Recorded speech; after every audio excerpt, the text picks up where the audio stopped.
हर इंसान को कभी न कभी सच्चाई का आईना देखना चाहिए। गांव में रहने वाली अनु पढ़ने में तेज और महत्वाकांक्षी लड़की थी। उसका बचपन से आईएएस बनने का सपना था। वो हमेशा अपने क्लास में फर्स्ट आती। वो बहुत ही मेहनती थी। उसके माता पिता वृंदा और श्याम उसकी पढ़ाई और करियर को लेकर बहुत गर्व महसूस करते थे। अनु की एक छोटी बहन मीनू भी थी, जो उसकी तरह ही होशियार थी। स्नातक के बाद अनु ने दिल्ली के एक प्रतिष्ठित यूपीएससी कोचिंग संस्थान में दाखिला लिया था। उसके गांव वालों ने जब ये सुना तो उसका हौसला बढ़ाने के लिए उसे शुभकामनाएं दीं। उसके माता पिता भी उसे हर संभव सहयोग देने के लिए तैयार थे। परंतु अनु का एक और राज था, जिसे वह अपने परिवार से छुपा रही थी। वह राज था उसका बॉयफ्रेंड आकाश। आकाश से अनु की मुलाकात कॉलेज के दिनों में हुई थी और वह अब दिल्ली में काम कर रहा था। आकाश ने अनु को बार बार दिल्ली आने के लिए कहा, लेकिन अनु को पढ़ाई और परिवार की अपेक्षाओं के कारण समय नहीं मिल पाता था। आखिरकार अनु ने आकाश की बात मान ली और आईएएस की तैयारी का बहाना बनाकर दिल्ली आ गई। दिल्ली पहुंचने के बाद अनु ने कोचिंग क्लासेस ज्वाइन तो की, लेकिन उसका ध्यान पढ़ाई पर कम और आकाश पर अधिक था। वह ज़्यादा समय आकाश के साथ बिताने लगी। अनु ने अपने माता पिता को फ़ोन पर बताया कि उसकी पढ़ाई बहुत अच्छी चल रही है और उसे अच्छे अच्छे अध्यापक मिल रहे हैं। लेकिन सच्चाई कुछ और ही थी। अनु का मन पढ़ाई में नहीं लग रहा था और उसने कोचिंग क्लासेस भी छोड़ दी थी। इस बीच अनु की माँ वृंदा को कुछ शक हुआ, क्योंकि अनु के बोलने का तरीका बदल गया था। एक दिन वृंदा ने अनु से कहा कि वह उसे सरप्राइज देने दिल्ली आ रही हैं। अनु घबरा गई और उसने आकाश से मदद मांगी।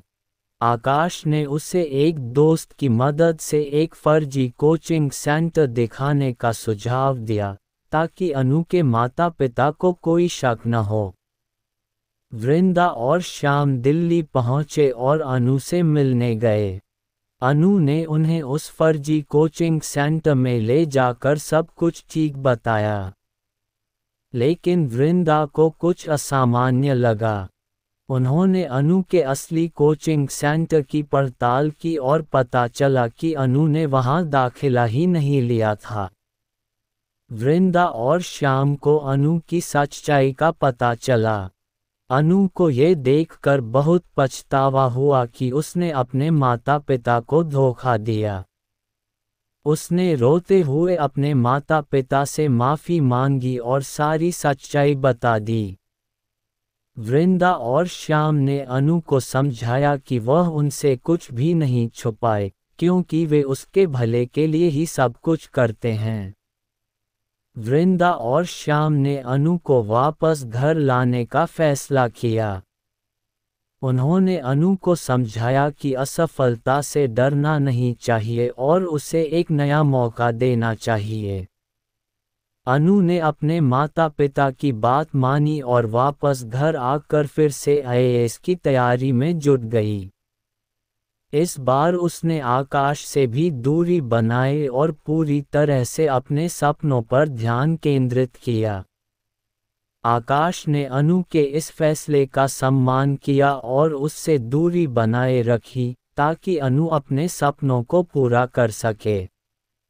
वह अनु के प्रयासों को देखकर बहुत प्रभावित हुआ और उसने भी अपनी करियर पर ध्यान देना शुरू कर दिया। अनु को अपने लक्ष्य में परिवार और प्यार दोनों का साथ मिला। समय बीतता गया और अनु ने कड़ी मेहनत कर आईएएस की परीक्षा में उत्तीर्ण हुई। उसके माता पिता ने गर्व से उसका स्वागत किया और गांव वालों ने भी उसकी तारीफ की। अनु ने सच्चाई और ईमानदारी का महत्व समझा और अपने अनुभव से सीखा कि किसी भी तरह की छल कपट से बचना चाहिए। इस दौरान आकाश भी अनु की मेहनत और सफलता से प्रेरित होकर अपनी खुद की व्यवसाय में सफलता हासिल करने में जुट गया। कुछ समय बाद जब अनु की पोस्टिंग दिल्ली में हुई तो आकाश और अनु फिर से मिले। दोनों ने अपने अपने करियर में सफलता हासिल की और फिर से एक दूसरे के साथ समय बिताने लगे। अनु और आकाश ने मिलकर अपने परिवारों को इस रिश्ते के बारे में बताया। उनके माता पिता ने भी इस रिश्ते को स्वीकार कर लिया और जल्द ही उनकी शादी तय हो गई। सच्चाई का आईना अनु के जीवन में खुशियां लेकर आया। जिस काम को करने के लिए चाहो उसे पूरी ईमानदारी से करो। दूसरे को कोई नहीं ठगता है, खुद ठगा जाता है। सच्चाई का कोई विकल्प नहीं है। सफल जीवन के लिए ईमानदारी और मेहनत अनिवार्य है।